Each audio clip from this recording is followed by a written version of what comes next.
So today's commentary is someone who goes by the name the Ephrommentator, or Ephrom, as I was referring to. For the record, I really do think Ephrom is a great commentator, and I do mostly agree with his video I'm covering today. But there's one particular section that really bugged me out. So context. Copycat made a video listing what he thought to be the worst things about every Nintendo franchise. Then one of my biggest inspirations, Keyboard Master, made a commentary on that, which resulted in multiple people covering his video, with the one I'm covering right now is Ephrom. A quick summary of a section I'm covering. Copycat started talking about the Yoshi franchise and said that he haven't had a problem beating the game. He took issues with that section and Ephrom argued against his point, and I took issue with Ephrom's section. Now without further ado, let's jump right into this. Although I really don't have anything against the Yoshi franchise, there's one standout thing about the games that I absolutely hate, and that's its easy difficulty.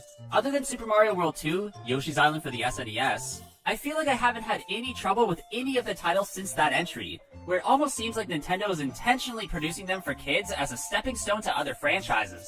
As a fan of increased difficulty in video games, I would like to see an entry more like the old Yoshi Island titles, but if Crafted World is any indication, then I don't think that will ever happen. First off, mind explaining how these games in this franchise are easy, considering what people find hard is subjective? What people find hard is subjective?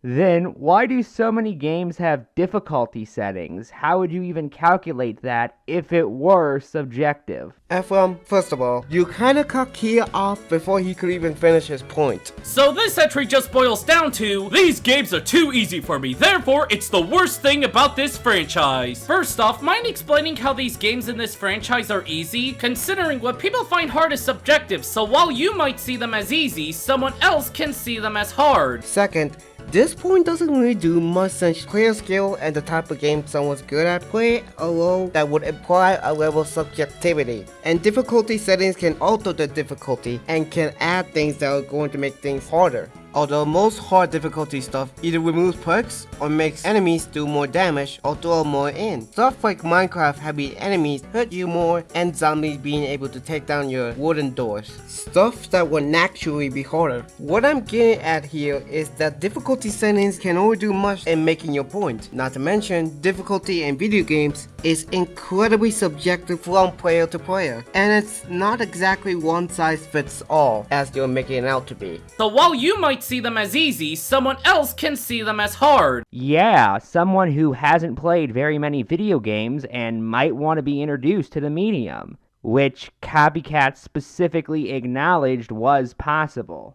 Where it almost seems like Nintendo is intentionally producing them for kids as a stepping stone to other franchises. Honestly, this point is smelly because people can just be bad at the genre or prefer other genres. Yoshi is not the world's only 2 video game. Also, this example doesn't really work since looking at his video, Copycat said that he felt like Nintendo was making Yoshi games for kids, which, if I can sort of make a shot at his point, Copycat, if you really want to acknowledge the kids route, shouldn't you be more understanding of Nintendo's going and making a series for kids? I mean, other Nintendo games like Zelda 2 and Super Mario Maker 2 were made for kids, yet those 2 games were actually quite difficult and enjoyed by gamers of all ages. As for your statement about how someone else finds something hard or the same people that are new to video games, what? I can take a few examples that can debunk your statement. A good example of this is Charlie5, who makes CinemaSins parodies on video games for the longest time. And with his Everything Wrong with Kingdom Hearts Remind video, he said this. And I focus more on story because while some narrative devices can be open to interpretation, oftentimes inconsistencies are pretty irrefutable, where some dialogue can be proven to be demonstrably false. Gameplay doesn't really have that. What I find to be annoying gameplay mechanics, others might enjoy a lot. A boss fight that I find difficult, others could see as the easiest thing in the world. Charlie made it clear that what he finds hard is his subjective opinion on his end, and he acknowledged people who find something easy. And he's not new to video games either, so with that all in mind, take that!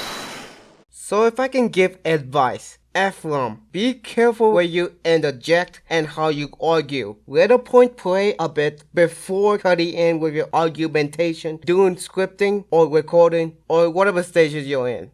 Now that this is over, I'll go ahead and play more Metopia, so sayonara fools!